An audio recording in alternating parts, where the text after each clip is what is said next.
TV UAC y el Centro de Investigación Interdisciplinaria de la Facultad de Filosofía presentan Tiempo y Memoria con Cecilia Figueroa. Comenzamos.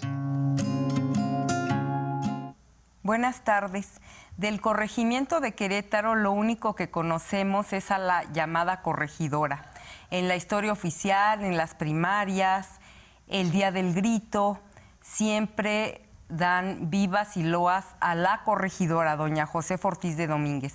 Sin embargo, este papel que le ha dado la historia a doña Josefa Ortiz de Domínguez, al elevarla al rango de heroína, ha mermado el papel que jugó, el importante papel que jugó su esposo, quien verdaderamente ostentaba el cargo que es de corregidor. Y de esto nos viene a hablar la doctora en Historia por el Colegio de México, Patricia Pérez Munguía. Ella es especialista en temas virreinales y actualmente está haciendo una investigación del cargo de los corregidores en el Virreinato de la Nueva España. ¿Qué tal, doctora? Gracias por acompañarnos. Hola, Cecilia, buenas tardes. Muchas gracias por invitarme. No, gracias a ti. Bueno, pues en primer término, Pati, ¿qué es el corregidor? ¿Cómo surge esta figura? Porque me decías que surge muy temprano en estas tierras. ¿Cómo es que surge? ¿Qué hacían? El cargo de corregidor es un cargo muy interesante.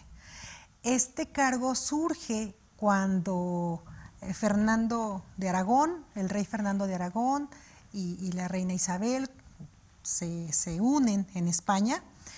Y ahí es en donde surge este cargo, que es interesante porque es un cargo en donde no siempre hay gente con grado nobiliario.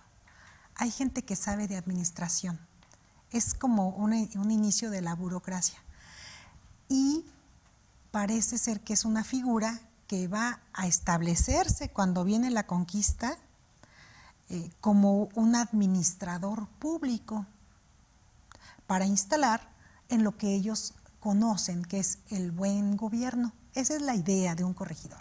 Sí. Recordemos que cargo nobiliario se refiere a un cargo o título de nobleza, que puede ser un conde, que puede ser un marqués, y en este caso nos dice la doctora Pati Pérez, no necesariamente, digamos que hoy le llamaríamos que ahí aplicaba el servicio profesional de carrera del siglo XXI, que es más la capacidad de quien ostenta el cargo que el origen social de donde proviene, ¿no, doctora? Claro, sí, lo que implica que los corregidores, que esta investigación está pensada para hablar de los corregidores, sea esta cuestión de administración pública, ¿no? O sea, es un cargo de un personaje que lo han descrito como alguien con capa y espada, ¿no? Que sabe de administración pública, con el asunto de la capa y de la espada, que sabe también de guerra, de cuestiones militares.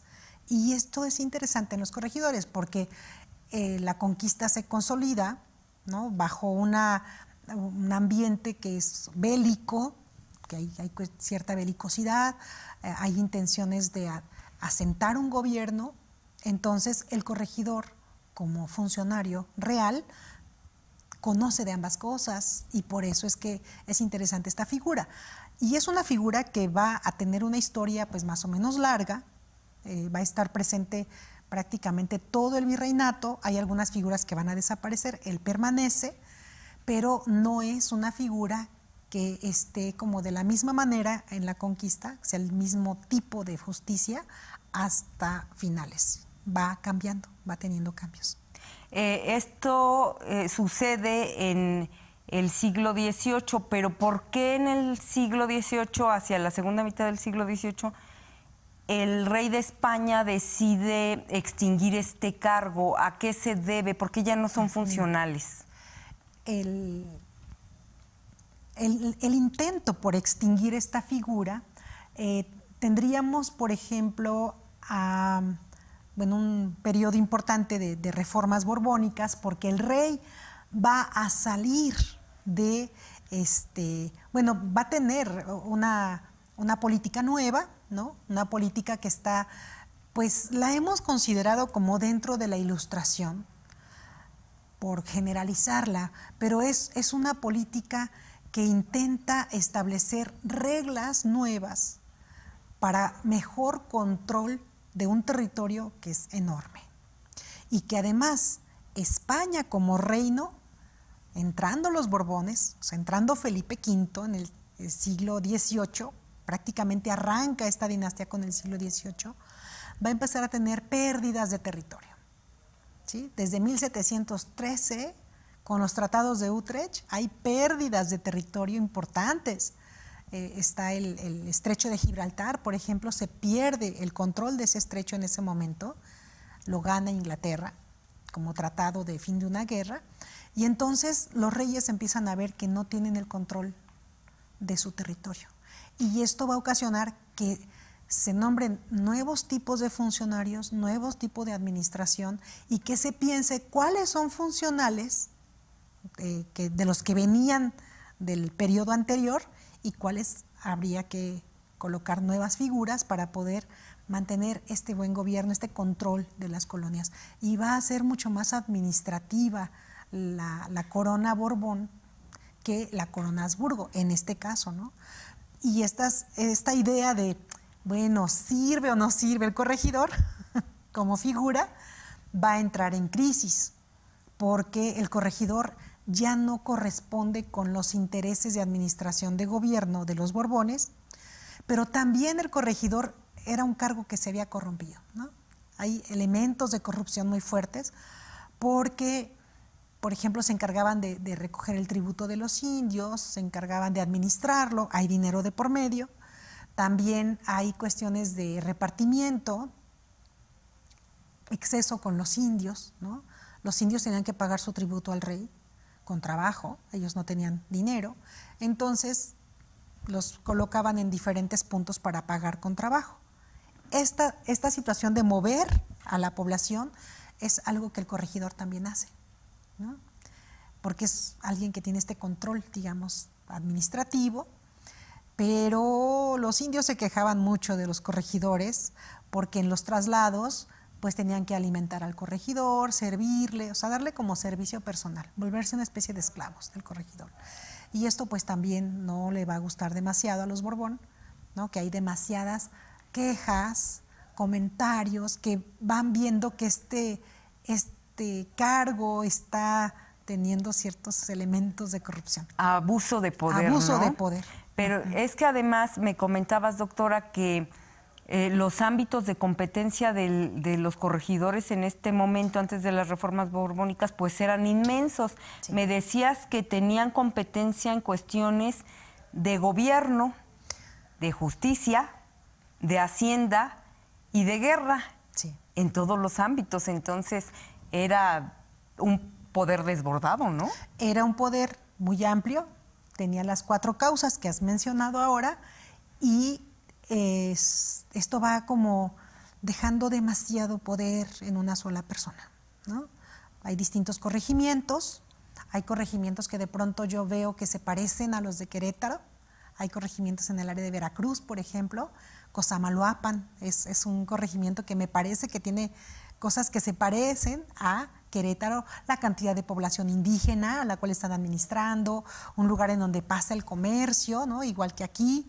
Entonces va dejándole demasiado control administrativo a una sola persona. De una jurisdicción pues que se antoja amplia, ¿no? Se antoja un polígono amplio para pues los tiempos que corrían y el tipo de comunicaciones que había. Y el corregidor de Querétaro, el de letras, el más conocido, don Miguel Domínguez, él ya es resultado de estas políticas que le llamamos reformas borbónicas, de la centralización del poder y el control, ¿no?, del que nos hablabas por parte de esta dinastía que gobierna España. Y entonces tiene que tener las mismas características este nuevo corregidor, o sus ámbitos de competencia son distintos. ¿Hay una diferencia? Hay una diferencia importante. En el corregimiento anterior vemos un corregidor que tiene una jurisdicción Bueno, es justicia mayor en una jurisdicción, digamos, amplia, ¿no? Con la administración Borbón van a hacer un reconocimiento del territorio. Van a venir incluso militares catalanes, para hacer mediciones de territorio, a hablar de qué tipo de territorio es. Van a hacer unas cartas geográficas hermosísimas, son las primeras cartas geográficas científicas de la Nueva España, y pues van a empezar a hacer caminatas y reconocimientos amplios, ¿no? Esas cartas geográficas se las van a llevar a España. Pero en ese ámbito van a intentar hacer como una nueva demarcación de administración pública del territorio, que es lo que le llamamos intendencias, ¿no? Y dentro de esta demarcación de las intendencias es en donde el corregidor pues va a desaparecer, porque vienen nuevas figuras. Y digo desaparecer, ¿no? Así como entre comillas, porque Querétaro no desaparece. Todavía no estoy plenamente segura si es el único corregimiento que se mantiene, porque estoy viendo, por ejemplo, que en el caso de Cosamaloapan va a absorber otros lugares y de pronto van a decir, bueno, ya es intendencia y ya está como muy definido como intendencia todo el espacio, pues parte de una intendencia. Querétaro también va a ser parte de una intendencia en el plan de intendencias. Que es de la Intendencia de México, va a depender. La Intendencia de México, exactamente. Sin embargo, dentro de la intendencia, bueno, los funcionarios reales que estaban aquí en Querétaro no van a estar conformes. Querétaro pues sí tiene como cierta solidez, es la tercera ciudad del virreinato en ese momento. Entonces buscan algo que se ha hablado, que de hecho Juan Ricardo Jiménez rescata un documento por ahí en donde dice que están quejándose los funcionarios por la merma de los caudales. Pues sí, obviamente los funcionarios son los que recogen el tributo, tienen salarios, administran de alguna manera este recurso. Entonces ellos ven esta merma en gente que ha estado consolidando, trabajando para la corona en la administración pública de este lugar, y van a darle como a concederle a Querétaro ser un corregimiento letrado. Y ahí es en donde viene el cambio. ¿Sí? Que por eso le llaman corregimiento de letras, ¿no? Que Juan Ricardo Jiménez, el doctor Juan Ricardo Jiménez y tú, que saben del tema y del periodo, dicen que como hipótesis se puede plantear que es una concesión que hace la corona a Querétaro, puesto que no podía ser intendencia porque no reunía los requisitos, pero era digamos que era una jurisdicción que tampoco se merecía estar tan sujeta a la intendencia de México. ¿Es así? Es así, es así. Y además, pues es que es una ciudad que está aportando recursos a la corona, ¿no? Es una ciudad, es la tercera del virreinato. Y está la Real Fábrica de Tabacos, están los obrajes, o sea, es una ciudad que está aportando económicamente mucho a la corona. Esto va a generar que el punto de estabilidad, digamos, en esta nueva relación con los Borbones sea dejar que continúen, digamos, bajo esos términos de administración pública, pero el que sea corregimiento de letras implica que el corregidor sea un letrado. Hay que recordar algo interesante. El cargo de corregidor lo da el rey. Entonces, esto hace que el corregidor tenga un nexo directamente con el rey. Esto también va a tener consecuencias aquí, porque de pronto el virrey como que quería llamarle la atención a los corregidores letrados y ellos tenían que recordarle que quienes los había puesto en el cargo era el rey, y era el rey quien podía quitarlos, ¿no? Esto a Miguel Domínguez, por ejemplo, sí le va a pasar, que le retiren su cargo y que después se lo tengan que regresar, porque es como decirlo, función del rey, ponerlo o quitarlo, no del virrey. Eso es interesante, ¿no?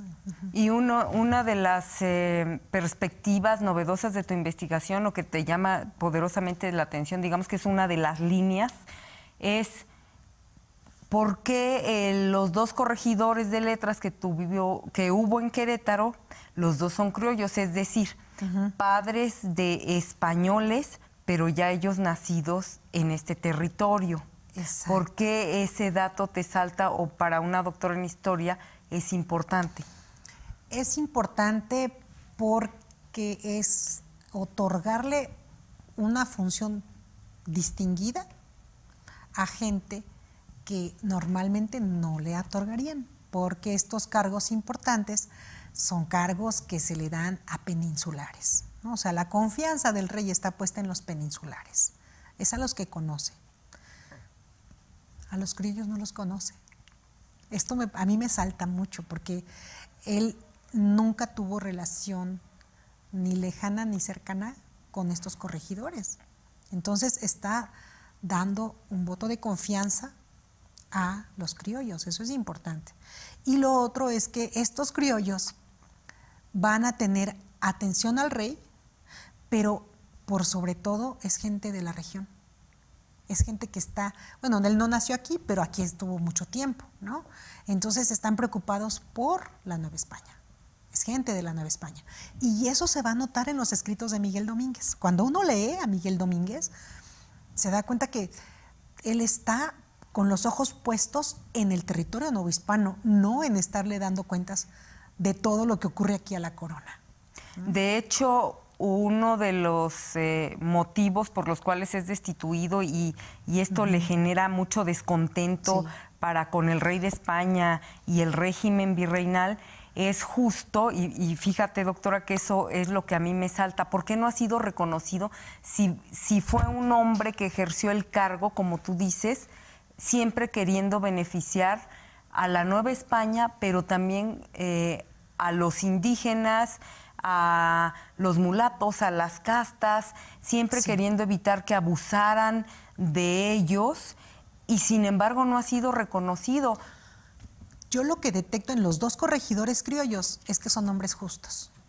Son hombres justos. Tanto Ruiz Calado, ¿no? Que Ruiz Calado también es un criollo, pero por ejemplo Ruiz Calado va a administrar la ciudad.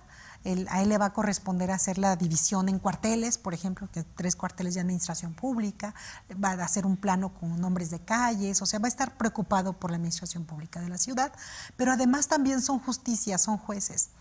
Y algo que yo he revisado son los procesos judiciales en donde ellos intervienen como juez. Y normalmente lo que he encontrado es una solución justa. O sea, este asunto del buen gobierno. Cuando son nombrados corregidores de letras, hay una quinta causa, digamos, de las 4 causas que ya antes ellos gobernaban, ejercían, va a haber una quinta que es ser protector de los naturales. Entonces, creo que esto sí hace eco en ellos, en estos 2 corregidores, porque observan con justicia los naturales y las causas de los naturales. Entonces, es esta intención de aplicar el buen gobierno a todos, ¿no?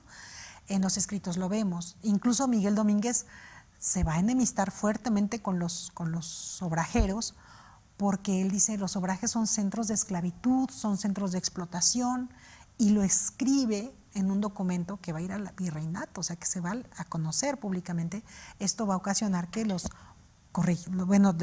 obrajeros se enojen con el corregidor y además no le paguen su salario, porque parte del salario del corregidor salía de las visitas y las inspecciones que tenía que hacer a los obrajes. Entonces, son como 3,000 pesos lo que no le pagan, ¿no? Ajá. Recordemos que ahorita los obrajeros son aquellos que trabajan en las carnicerías. Recordemos que en el virreinato los obrajes eran esos centros en donde, pues centros textiles, donde se producían las lanas, donde se producían las telas, y que Querétaro fue uno de los lugares más importantes en cuanto al número de obrajes. Y tenían dimensiones importantes, y ahí mantenían a los indios y a algunas castas con trabajo forzoso porque les hacían pagar penas por algún delito que hayan cometido como trabajo forzoso en los obrajes. Por eso la doctora Pati Pérez nos está hablando de cómo el corregidor Miguel Domínguez se indigna, y es una de las causas que defiende, ¿no? Porque los tenían en calidad de esclavos y a veces purgaban sus penas o sus tiempos y no los dejaban salir. Es que eran reos presos, son cárceles. Los obrajes son cárceles, ¿no? Entonces son reos presos. Y hay otro momento en el que el corregidor Miguel Domínguez también tiene que salir a la defensa, pues no sé si decir de su casta, de su clase social, finalmente él se sentía originario de Nueva España, como lo era, no peninsular, como nos mencionas, y esa causa es cuando se opone, llega este momento en que España está en tantas cuestiones de guerra con Inglaterra, con Francia, y además va perdiendo, ¿no?, por el control de los mares. Y entonces cada vez sus finanzas están más mermadas, y hace uso, obviamente, o abusa de los bienes que hay en sus territorios. Y en este caso se le ocurre, entre otras medidas, digamos, drásticas, hacerse de los recursos que hay en ciertas corporaciones, como las cofradías, como las obras pías, que finalmente, en el caso de Querétaro, son esas instituciones que hoy llamamos prestamistas, ¿no? Que hoy hacen esas funciones que hoy hacen los bancos, las cajas populares, los hacían estas instituciones, y llega el momento en que la corona dice, necesito dinero, préstenlo para acá, y además no termina pagándolo. Y ahí también el corregidor Miguel Domínguez se va a oponer. Claro, ahí se va a oponer fuertemente, ¿no? Hace un memorial, que es una carta dirigida al rey, para decirle, no hay ninguna justificación, ninguna legitimación para tomar el efectivo de la Nueva España, porque este efectivo acá se usa para estimular la industria, para estimular la hacienda, o sea, la hacienda en el sentido monetario, y también para estimular la agricultura. Entonces, si nos retiran el efectivo que circula, nos dejan sin nada. Esa carta, al final, bueno, no la escribe solo, la escribe con el Tribunal de Minería, pero al final pone una leyenda: lo que se produce en el corregimiento se queda en el corregimiento. Esto es pues una declaración de autonomía, ¿no? O sea, de que no tenemos por qué estar dando de más a la corona. Esto va a ocasionar que se le retire el cargo. Obviamente el virrey es quien va a leer esta carta y pues ve muy justo retirarle el cargo. Pero Miguel Domínguez no se queda con los brazos cruzados, ¿no? O sea, él va a decir, bueno, ¿por qué me retiran el cargo cuando en realidad tú no me has puesto aquí, ¿no? Es un proceso interesante y creo yo que a Miguel Domínguez lo tenemos que poner en un lugar, digamos, que le haga justicia, ¿no?, a la historia. Lo que decías al principio que se abrió el programa, ver siempre a la corregidora Josefa Ortiz de Domínguez, que además es un lugar que se lo ha merecido en la historia. Es una mujer muy interesante, de mucha acción. No es una mujer de letras. Lástima, porque a mí me gustaría conocer más de ella, ¿no?, a través de lo que hubiera escrito. No hemos encontrado escritos de ella, pero sí de Miguel Domínguez. Y entonces él sí deja testimonio de para dónde va su discurso, de cuáles son sus ideas, ¿no? Y estos documentos son los que me parecen bien meritorios y que no se han difundido, ¿no?, como se debiera, y que no han dado el reconocimiento histórico que sí debe de tener este personaje, ¿no? Porque me parece un hombre bastante justo para su época. Y además sus últimos días, algo que la gente no conoce, sus últimos años los pasó como magistrado y como presidente de la Suprema Corte de Justicia de la Nación. Finalmente era un hombre de leyes, pero congruente. Y doctora Pati Pérez, esperemos que pronto tus resultados de investigación se traduzcan o se materialicen más bien en un libro que podamos leer todos, para, como tú dices, dimensionar ese papel de don Miguel Domínguez, porque desafortunadamente ya al final de la conspiración, cuando es descubierta la conspiración, queda muy mal parado, porque por un lado forma parte de los conspiradores. Recordemos que en su casa, que es el Palacio, es donde justo se llevan a cabo estas tertulias literarias disfrazadas. Obviamente él sabe, obviamente él forma parte de la conspiración de la independencia de México. Sin embargo, llega un momento en que lo orillan y lo obligan a cumplir con su papel de corregidor, es decir, a hacerle leal al rey de España, y tiene que ir a catear la casa o acompañar a quien va a catear la casa de don Epigmenio González y de don Emeterio, que finalmente terminan en la cárcel en Filipinas. Emeterio muere allá, Epigmenio regresa, y yo creo que esa coyuntura que finalmente ni siquiera tuvo la culpa, que estuvo fuera de control, finalmente esa coyuntura es la que lo deja mal parado y quizá por eso no brilla como debe. Yo pienso también, a mí me parece que hay una doble misión de él en la historia por un doble papel. Sí. Te agradecemos mucho, doctora Patricia Pérez Munguía, profesora investigadora de la Facultad de Filosofía, que nos hayas acompañado, y a nuestros televidentes nos vemos en la próxima emisión. Buenas tardes. TV UAC y el Centro de Investigación Interdisciplinaria de la Facultad de Filosofía presentaron Tiempo y Memoria con Cecilia Figueroa. Hasta la próxima.